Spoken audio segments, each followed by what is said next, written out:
Welcome to episode 313 of the Help Me with HIPAA podcast. My name is David Sims of HIPAA for MSPs and Security First IT. And joining me is Donna Grindle of Cardinal. Good afternoon, Donna. Hello, David. So nice to see you again on a Friday. I know. It's always nice to see me on a Friday. So today's topic, we're going to be talking about something that, quite frankly, keeps me up at night and scares me to death. But yes, we had an attack, a ransomware attack, I'd say aimed at MSPs over the weekend, the holiday weekend, July 4th weekend. And of course, there's a lot of fallout when that happens. We've talked about this happening before. It was kind of reminiscent to the SolarWinds incident, but with a different vendor. So we're going to dive down into that. This is an active incident. So we are jumping back and forth between what we know now and things that are actually coming out right before we hit record. So, bear with us as we go through this. Typically we record as the, dust has already settled and we already know all the facts. But in this case, we don't yet know some stuff. So we're going to tell you what we know so far and hopefully give you some tips on how to avoid the fallout being so bad should this happen to you. But first, before we do that, do want to thank everybody for listening. If you enjoyed today's podcast, please share it out. And as always, if you don't tell anybody about it. Just quietly go away. Or listen to some other ones and you might like some of the other ones. But anyway, thanks for those who do share it out. Thanks to our donors. We definitely appreciate your support. And don't forget to check us out on our website, helpmewithhipaa.com. Lots of resources there. We also have an app that has resources for each and every episode that you can download and use it as a training tool. So don't forget that. There's an app for that. There is an app for that. So the HIPAA Bootcamp, August virtual edition, full it is, as Yoda would say. However, you can still let us know if you're interested. If we have any opening slots come open, we can potentially get you in there. If we have anything open, otherwise we can go ahead and put you on the list for the next one, at least letting you know when that will be and trying to get you started on that. And as I mentioned last week, if you're an organization that has to put in for a budget for next year, then you want to go ahead and budget for that as well. Yes, you do. Just go ahead, because you want it. It's one of those kind of things. Yeah, and our next one may be live again. I don't know. We'll have to look at that. Well, they're all live in person.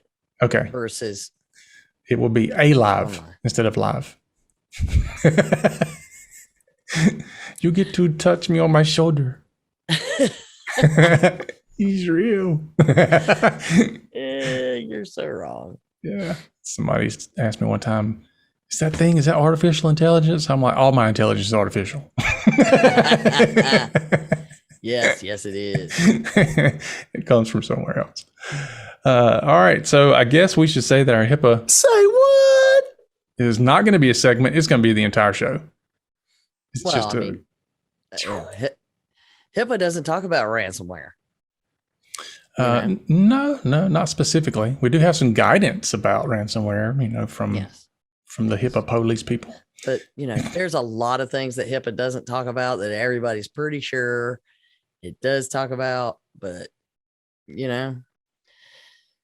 if you learned everything you needed to know from social media, there again is the artificial intelligence option. HIPAA doesn't say anything about ransomware, therefore it is not something I have to deal with. There you go. Wrong answer, but it is an answer. So let's talk a little bit about what happened. So we gave everybody a warning a couple of episodes ago or so that the holiday weekend was coming, and Donna said, yes, that means that, we're likely to see an attack. And guess what? She was right. Every summer and every, holiday season at the end of the year, from Thanksgiving to New Year's, and then Memorial Day to Labor Day, with a peak on Independence Day. Yep. So just for those who don't know, the reason why that is because there's, you have less staff on a holiday weekend. People are taking long weekends. So, they got an extra day, the criminals do, to work. So if you don't know until you come back in the office on a on a Tuesday because you took Monday off, or maybe you came back on a Monday, but you took Friday off. Either way, there's just not as many people watching things. And unfortunately, because people are doing other things, they're probably not watching alerts that are coming in and stuff like that. There's all kind of reasons why this is a very, very profitable time for the bad guys to attack. Well, and they know that you're in a hurry, so they can catch you and, oh, this is urgent. You've got to do it. So there you go. You've been sucked in because, it's one more thing I've got to deal with before I can go to the beach. Yeah. So, right. We all know that when it's up against a holiday, long weekend, you've checked out long before you've clocked out. or vacation. So many people, this is their vacation month. July and August, this is where it hits. Yep. So don't think that you can let your guard down. In fact, if your guard is not already up, it's time to jack it up, bring the guards out, line them up, give them extra pay, whatever you got to do in your brain to make you be leery of anything you see or hear. Yep. And even though this is an attack on MSPs, if you're listening, you're not in an MSP, this still affects you. So don't go anywhere. Because this actually affected more non-MSPs than it did MSPs. Yeah, when an MSP is hit, it's not about them; it's about their clients. Right, and it wasn't just this case. I want to make sure that everybody understands. We have multiple clients dealing with issues right now that has nothing to do with Kaseya. It has to do with attacks that are happening actively at this time. Right. All right, let's dive into it and let's talk about the attack and what happened. What had happened was. Yeah. So do you want to go all the way back to what we've learned in some of these articles, or we start with on July 2nd, everything started to go awry in the afternoon. I started getting alerts and emails and I know you did, and we're texting each other and we're messaging. I'm messaging Gary at Black Talon. He's like, yeah, everybody was spreading the word within the nerds. Oh yeah. The IT groups that I'm in, it was spreading like wildfire as far as the news, not the attack, but the news was spreading like wildfire. Yeah. So, that's the good thing about it is when you're part of information sharing groups like that, then you get alerts quickly, which is one of the things that you should be a part of in some form or fashion. You should be part of some type of information sharing group or have a vendor that's sharing information with you or whatever. But yes, we saw that happening. So for those that are in the IT world, you probably know a lot about the initial stuff that we're going to talk about, but we're going to cover it anyway because not all listeners are IT. Yes.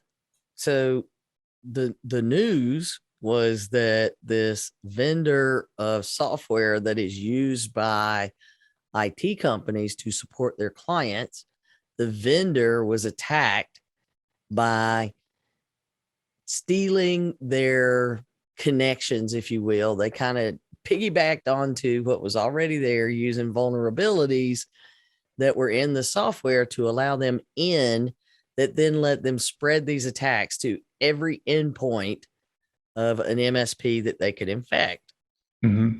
So, the news quickly was Kaseya is under attack. All the MSP people started like you wanting to vomit. And, and then the news came out that it was only the on-prem version. So what does that mean, David? Does it really mean there's a server on your premises? For the MSPs, in most cases, yeah. So with the on-prem portion would be, the MSP is, instead of paying for the cloud version of this, they paid for the version they could run on their own servers. And so they have a server either in a data center somewhere or whatever, but basically they have hardware they're running this software on, and they're responsible for keeping the software patched and keeping the hardware up and running, the infrastructure pieces of it and all that. I don't know how many Kaseya has doing that versus the SaaS model, the software as a service, the cloud model.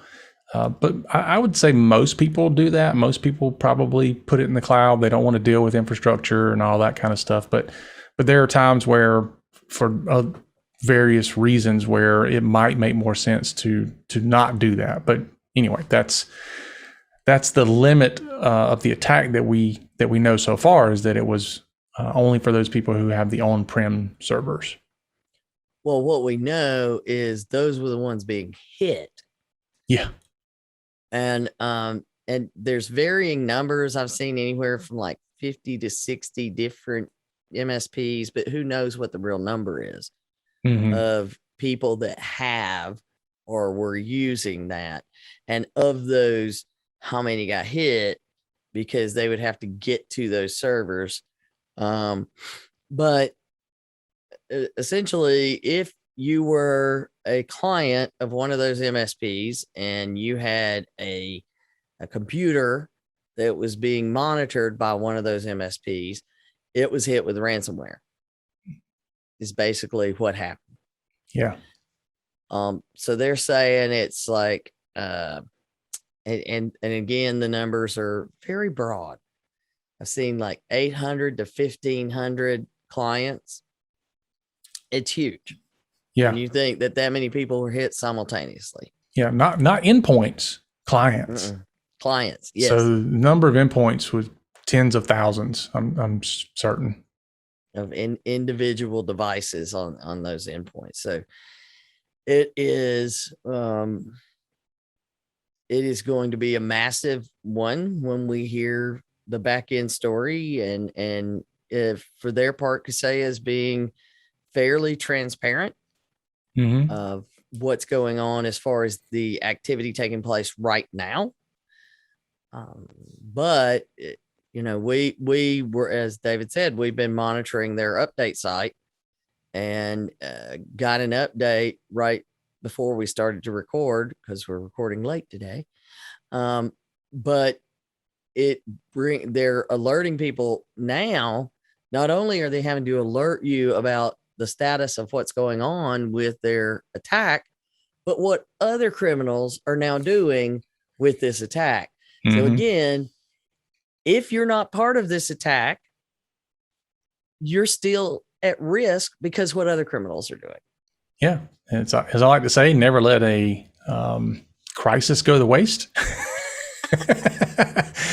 And so, yeah, you have this crisis happening, and now there are other criminal elements who are using this as an opportunity to not just fish, through email, but they're making phone calls. Yeah. They're calling. I don't know if they're calling MSPs and potential clients, or I think they're calling the clients, because that would make more sense. Yeah. The MSPs generally know whether they're hit or not, but they could be. Yeah. But they're sending emails saying, if I'm a Kaseya representative and you need to load this software that I have attached, which by the way, that software is malware. Yeah. And then they're also calling these offices, just picking up the phone and calling people and saying, oh, by the by, we're a Kaseya partner and we're reaching out to help.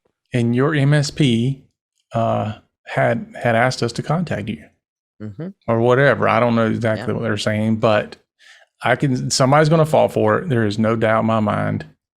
There's going to be somebody who's going to fall for it. They already have. Yeah.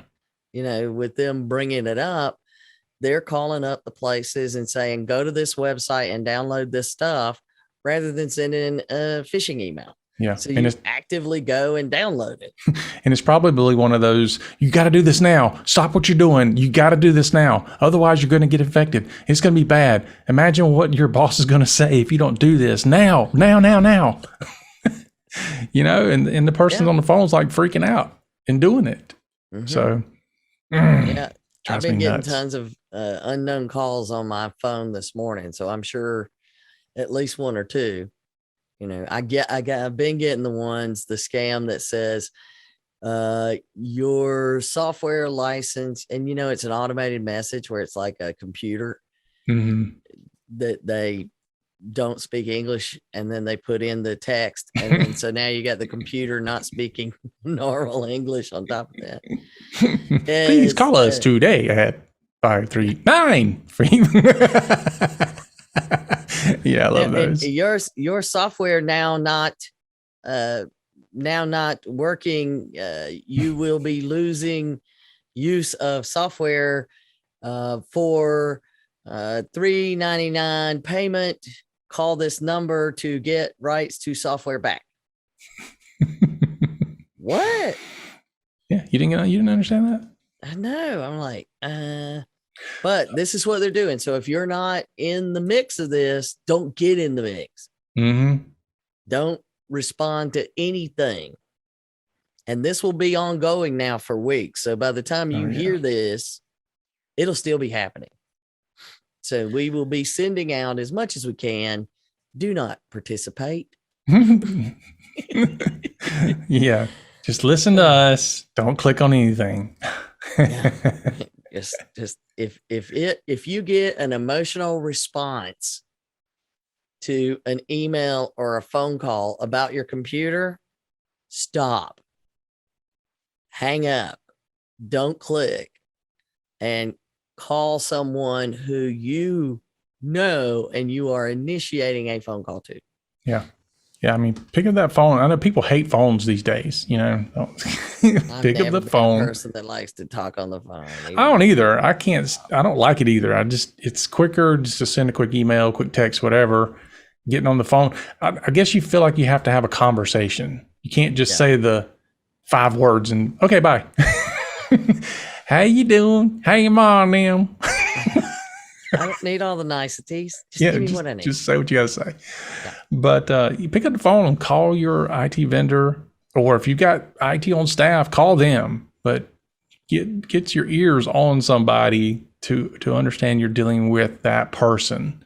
Don't trust email. Don't trust phone calls, text messages from other people and things like that. Talk to the people for yourself to make sure. Yeah, because they can spoof their emails. They can take over their emails, put a rule in, and be, answering the emails for them. They can spoof the phone number. Yeah, they can spoof the phone number and say, and they can spoof a voice. We've seen that. It's pretty straightforward to do. So that's why you want to call someone and be certain that it is the person you're talking to. Yeah, even if the caller ID comes up, so I'm going to call you right back. Let me call you back in just a minute. Yep. So with that being said, don't play around with any of this, because this is just the tip of the iceberg, more than likely. Mm-hmm. Now, when we talk about what happened, you can follow, they've got a timeline, they're publishing it. But the one big question that I have, and, they're telling you the facts, but they're not telling you the behind the scenes, is, okay, it was the on-premise server version that was hit, but we also took down our SaaS version, and it's still down. And then along the way, they're telling you, July 5th at 9:30, they were saying we're estimating that, tomorrow we're going to bring the SaaS version back online. And as they say, a final go, no-go decision will be made tomorrow morning between 8 a.m. and noon. But of course, this can change after we go through final testing and validation. And I'm like, if it didn't impact the SaaS. So, yeah. And then you see on the 6th, it says the SaaS deployment, there was an issue that has blocked the release. So we're not going to be doing that. But we'll get back to you. Our R&D and operations people working around the clock. I'm sure they are. Yeah, I'm sure they are too. Hopefully they have a proper incident response plan that takes that into account and worries about the feed and care of those individuals. Yeah, but it does bring up your zero trust radar. Yes, it does. It's like Yeah. if this wasn't affected, why is it down in this manner and having to be apparently updated, because now trying to turn it back on is being blocked Yeah.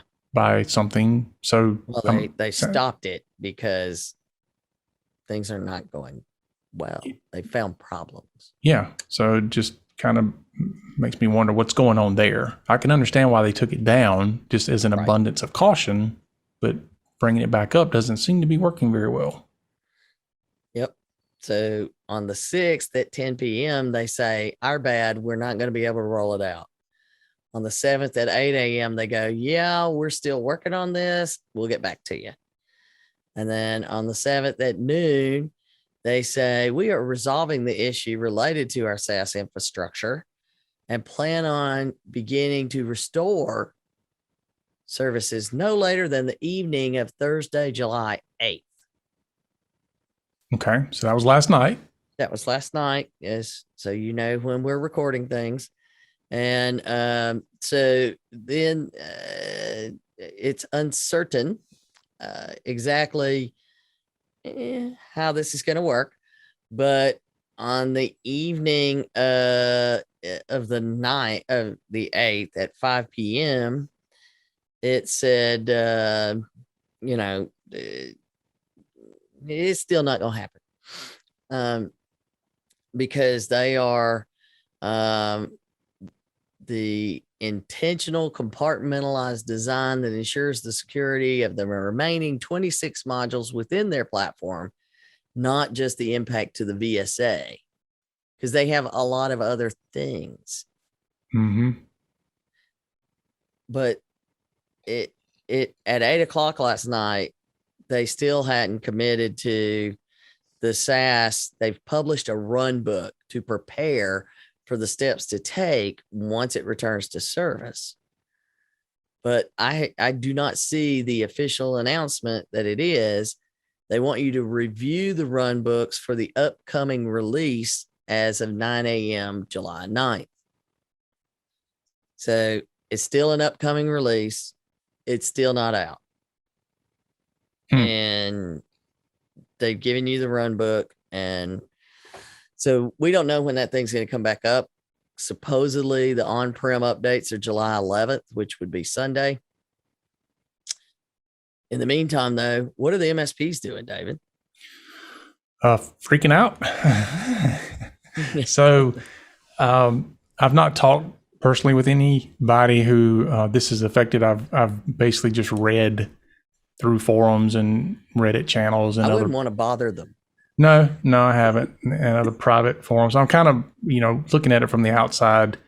A lot of MSPs, honestly, there's a lot of them that are pulling together to say, look, if this impacted you, and this is vendors too. Some of them are saying, look, if this impacted you or your customers, we're here to help. Some vendors are offering free stuff to the MSPs to say, here you can use our remote access tool.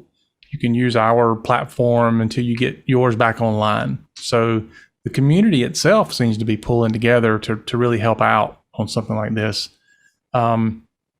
There are some folks that were scared initially, me being one of them, because we talk about this often, where you have a vendor you're doing business with and that vendor gets bought out.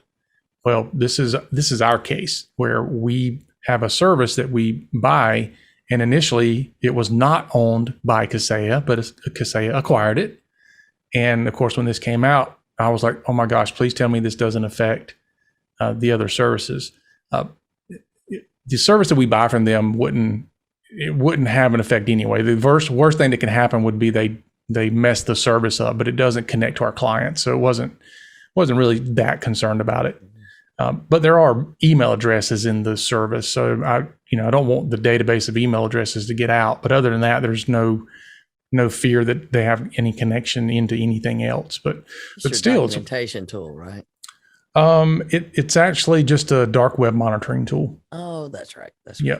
So there's really nothing that's going to screw up. But I still don't want them to get any data out of it, even though it's even though it doesn't connect to us, doesn't connect to the client, it's an independent thing. It just has email addresses in it. But I don't want that to get out. So I wasn't that concerned about it, but it does make me have to look at it and go, if this tool was compromised, then what are we going to do about it? And we need to notify our clients, I feel like, to say this happened and your email address was in there, just in case you get a call from anybody or you start seeing stuff. So fortunately, doesn't seem like that's the case as far as this particular platform that they have and they've acquired. But again, we say this all the time. When you have tools that you're using in your practice or your MSP and they get acquired, you need to go back and look at doing some type of risk analysis and looking at those things and how those pieces now fit and who they're managed by and all that. It changes the game for you. Yeah, there's a lot of variables that every MSP, and again, do not regret the day I decided I wasn't doing that anymore. No, I'll tell you, the MSP community and MSSPs, if you're doing more in the security services like we are, hats off to every one of you, because it's a tough job. Mm-hmm. We had a client recently that part of some of the things they were complaining about were just some very, very minor reporting issues. Like they didn't like the way the reports that our systems was giving them. Mm-hmm. And, I was thinking to myself, it's not that reports aren't important, but what is very, very important is the fact that we're protecting you. You've not had a breach. You've not had ransomware attacks. All these things that could end your business, we're knocking it out of the park. But you want to make a big deal because the graph is not designed the way you want it to. Just, priorities, people. Priorities. And I say that because if you have an MSP, I mean, not saying that you should just accept everything they do for you and not question things and want them to be better and all that. I'm not saying that. I'm just saying, dude, their job is so freaking difficult. Just keeping up with everything that we have to pay attention to protect you as a client it's a job in and of itself. If I did nothing all day but kept up with the threat landscape, it would take up all my time. Well, I mean, that's basically what we do all the time, is between worried about what our clients should worry about to make sure they're asking people, and then, worried about what the guidance is and all of the other things that are happening. That's why we do what we do, just very specialized. This is all we work on. Mm-hmm. Because it takes everything we got and some. Yeah, and that's why when people tell me I don't have an IT vendor and we don't have internal IT and we've got this, I mean, I can't roll my eyes far enough, because I'm like, no, you don't have this. You so far don't have this. You don't even know you don't have this. You don't know what you don't know. I just stop breathing when those things happen and just pass out right there in front of them. Yeah, it's like you have no earthly idea. You're rolling along completely unaware of so much. But anyway, I'm getting off that soapbox. So yeah, for now. All right. So we did have CISA and FBI guidance came out. That was then pushed out also by OCR to the security and privacy list to tell people what they should be doing. And I noted that it is guidance for MSPs and their customers. Mm-hmm. Not, they're making it clear, we're giving this out to you guys as well as the people impacted. But in that discussion, it also mentions MSP customers who do not currently have RMM service. We want to make sure you're doing this, but also everybody should do these things. Yep. But the immediate actions and the list, it's what we would expect to see, at least to me. There's a detection tool. so that you can see if there's indicators of compromise. They want you to, I love this, enable and enforce multi-factor authentication on every single account that is under the control of the organization, and to the maximum extent possible, enable and enforce MFA for customer-facing services. That's what they want the MSPs to do. Mm-hmm. Do they do that as well as they're really good at telling everybody else what to do? Or do they do that themselves? It has been my experience that it can be a challenge. I'll say it that way. You know, there's a reason they tell you don't buy a car from a mechanic. It's like they've got all the time in the world to make everybody else's car run, but oftentimes their own gets neglected. Yeah. So the cobbler's children has no shoes. Yeah, exactly. And it's not honestly, I'm not taking a shot at MSPs when I say that. It's just that you're spending 1 million hours a week. Yes, there are 1 million hours in a week. Trying to protect everybody else, that oftentimes you don't have time to protect your own house. It's just the nature of what it is. And so security's not convenient. No, it doesn't make it right, but it is. It's tough. It's tough to do, because for all the things our clients have to worry about, we have to worry about a multitude more than that. Yeah. In addition to multiple clients. So it's, like I said before, it's a tough, very time consuming job. And, when I have conversation with prospects and they say something like, we got a price over here that's half of what you charge. And I'm like, then they can't possibly be doing what you're doing. Not even half the work. Yeah. I mean, you just can't. They're just not doing it. And that's what scares me. Don't ask me why mine's more expensive. You should really be questioning why theirs is so cheap. But it's a tough job to purchase IT. So, I mean, we can honestly probably do a whole show on that, but. And we've tried. Yeah. But I know that all of this guidance that we're getting, it doesn't make any of that easier. Mm-mm. Right? Because No. I mean, what do you do if you're one of the clients that you got hit and your MSP used Kaseya, but Kaseya is like number 1, number 2 of the tools that you should be using to do this if you're an MSP. Yeah. Yeah. I mean, it's not that they used a tool that was inferior or one of the cheap tools or whatever. I mean, Kaseya is a big company. It's one of the top ones used for this. Yeah. So we're not using fly by night. Yeah. And the other thing too is it's not the MSP's fault. No, well, and that gets to the next part of, let's talk about what information is coming out about how we got here. And there's some reporting, and again, granted, things change, but I do know that let's just say the folks that we count on to give us solid information, and we've mentioned Krebs on security, we rely on his information and discuss it frequently because it's always very thorough and well documented.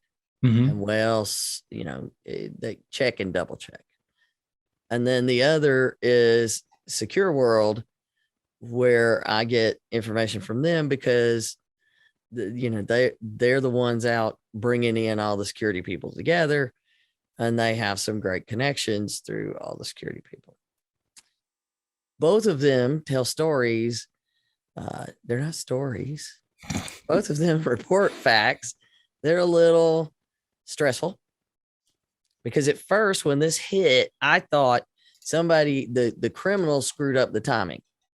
Is what I thought, because I would have seen them doing this like Friday night, not Friday afternoon. You know what I mean? It's Friday night somewhere. I know.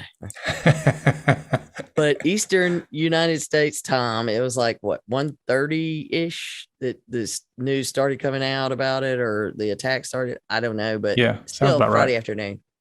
And I thought they intended that to start at 1:30 that night, and somebody screwed up. Now I'm not sure that it wasn't. They started to believe that Kaseya was going to be able to patch everything, which is what was actually going on behind the scenes. That Kaseya had frantically been trying to patch these vulnerabilities that they had been notified about, and the clock ran out, and they didn't get their cake built. Nailed it. You ever watch that on Netflix? It's so much fun. No. I could so see us doing it. That would be a hoot. But anyway, that you've got these 15 organizations, so that's where all of the 1,500 organizations roughly. That's where all of the panic is going. But they're starting to ask, how did we get here? Mm-hmm. And I think it's interesting that there was something else that also happened on July 3rd that Krebs reported about a security incident response. Mandiant, they probably went looking because they heard what was going on, and then they find another problem. What was it that you were? It was on Krebs, right? Their billing and customer support site.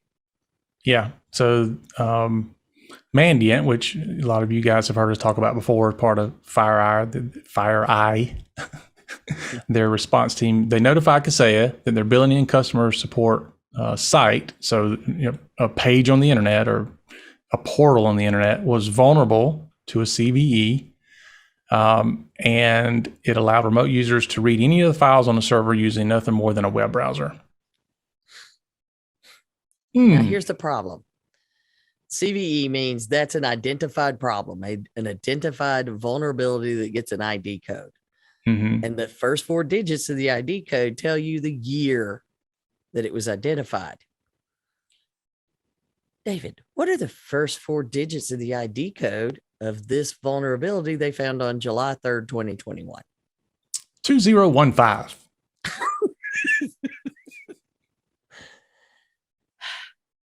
Okay. So that being said, yeah, as it suggests, 6 years later, Kaseya's customer portal is still exposed to this data leak weakness. Yeah, and you can get like usernames and passwords and locations of databases and all kinds of stuff. This is it's not like, this is a Microsoft patch. It's their own software. Mm-hmm. So what up? What was the story? So they talked to Michael Sanders, who's an executive vice president of account management at Kaseya. He did confirm that was the case. He also confirmed that the portal was taken offline in response to the report, which it should have been.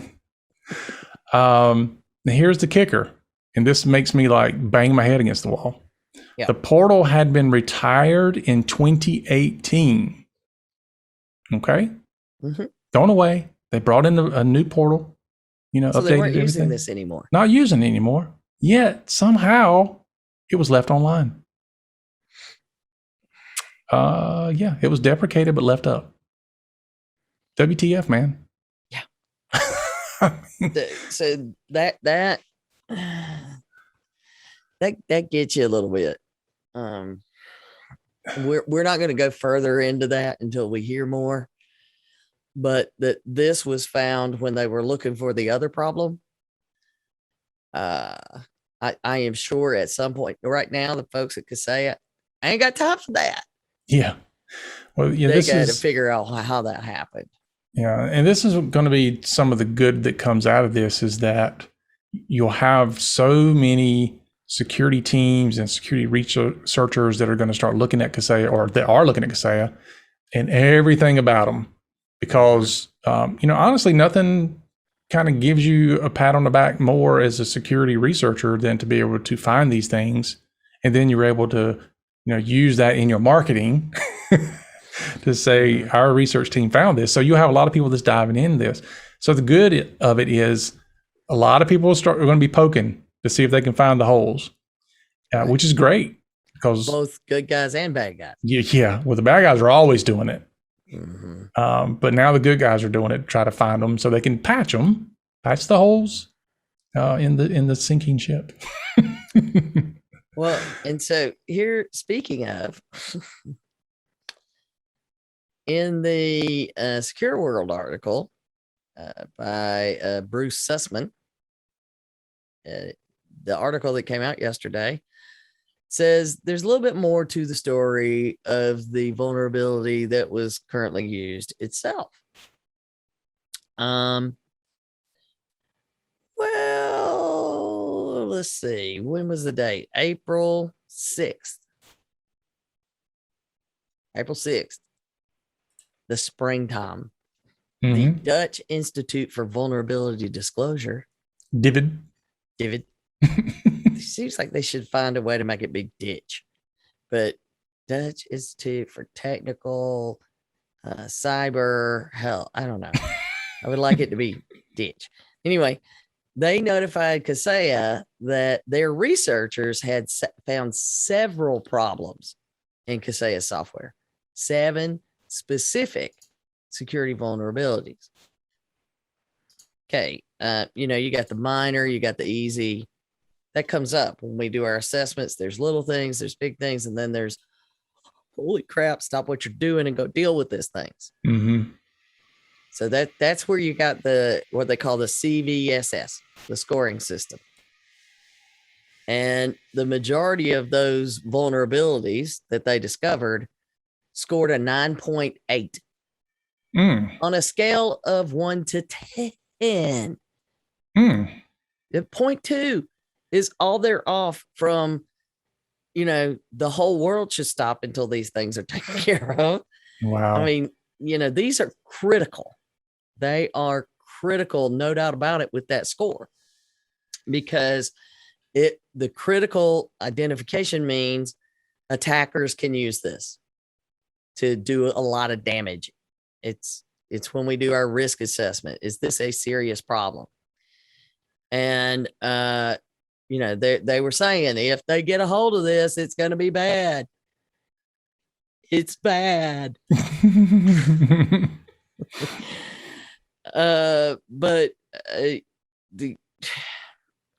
So if you look at it that way, apparently from April 6th, that 4 days later, they released 4 patches. Now they issued 1 patch. Then on May 8th, they did 3 more vulnerabilities were patched.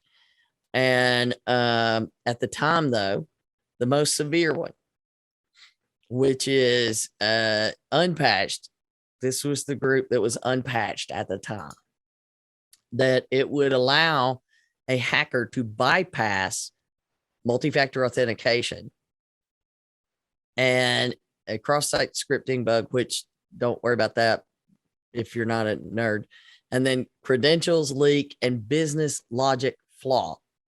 I'm not quite sure what that is, but it's detailed in a 2021 CVE. And that is the 0 day that apparently was used because they were like, this is critical. It's really bad. But at the same time, Kaseya was frantically trying to fix it. And I think that's why they launched when they did, was they thought that they were going to be able to fix it before they could launch this weekend. And they saw them rolling out these updates over the weekend, and they were like, we don't want them to have time. Let's hit it. So you can imagine what it was like for them frantically trying to build a fence and patch that hole before the storm came. That's really just like what it was like, is that we've got a flood coming and we have a hole where we need to block the floodgates. Mm-hmm. And unfortunately, they say, what is it that Kaseya's CEO said in the video? This sucks. Yeah. Yeah. I do appreciate how he's come forward. You know, he's kind of been the voice of it instead of putting somebody else in that position. But he's also kind of, you know, let's kick out the whole CEO professional bit and let's just say what it is. It sucks. It sucks. He's like, it's not BS. It's reality. It sucks. Yeah.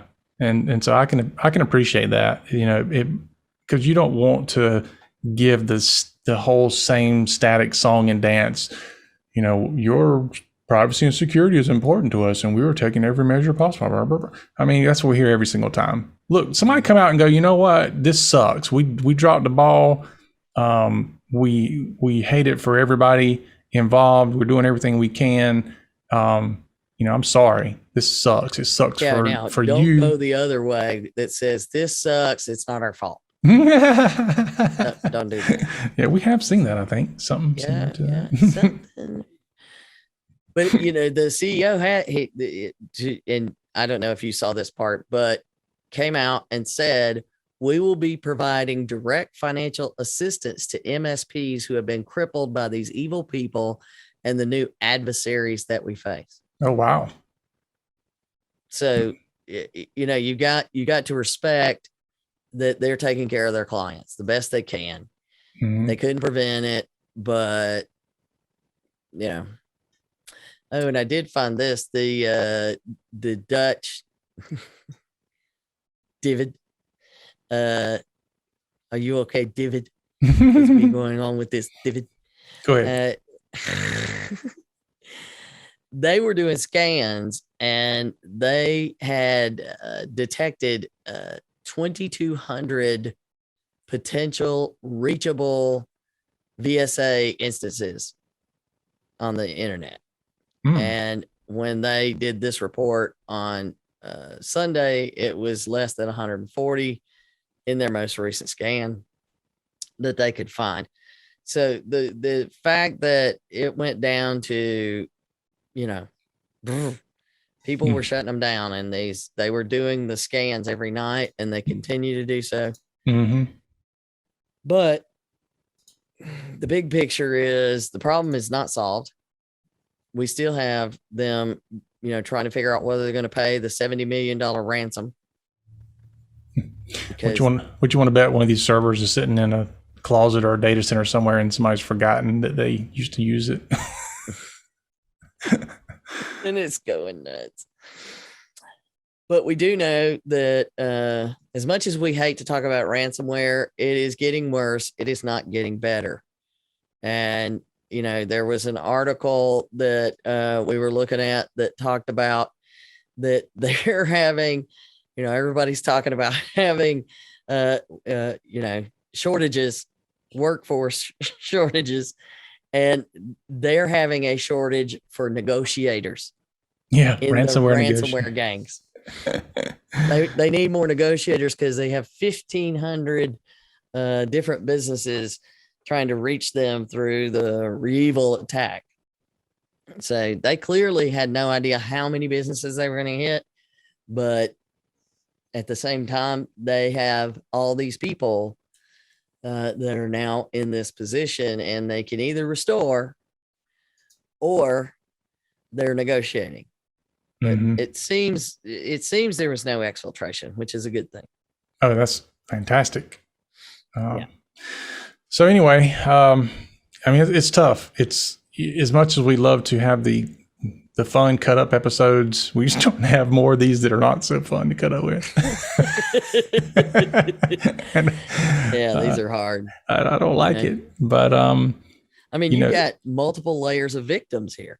Yeah, you know, but it just goes to look. You have to have the open lines of communication with your MSP or your IT team if it's internal. And for God's sake, don't wait on them to reach out to you. One thing that drives me crazy is if somebody says, well, my MSP hasn't had a meeting with me in a year. And I'm like, well, have you asked for one? I mean, I'm not saying they shouldn't be asking you for one, but if you're not getting it, ask for it. Yeah. I mean, demand it. Yeah. So, don't wait on them and then get mad because they didn't meet with you. Ask for it. Look, we need to meet. It's like, honestly, my accountant doesn't send me a message every year or says or every quarter or whatever and say, let's meet. I send him one. I'm like, look, it's time to meet. I want to know how things are going.